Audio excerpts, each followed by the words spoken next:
सबसँ सुन्दर मिथिला धाम, दोसर पायब कोन ठाम। दुल्हा दुल्हिन सीताराम, जनकपुर में। यो दुल्हा दुल्हिन सीताराम, जनकपुर में।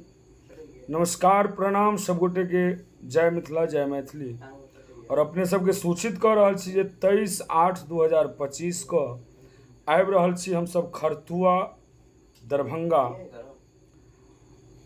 नवा संकीर्तन के विसर्जन उपरांत 23/8/2025 को आबि रहल छी खरथुआ दरभंगा।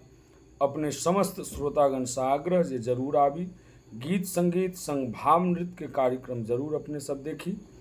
और बहुत बहुत आभार देवन महंत श्री शिवनाथ यादव जी के, श्री रामनाथ यादव जी के, अध्यक्ष भाई संतलाल जी के, कोषाध्यक्ष सुनील यादव जी के, सचिव रोहित यादव जी के, उप सचिव कौशलेंद्र कुमार जी के।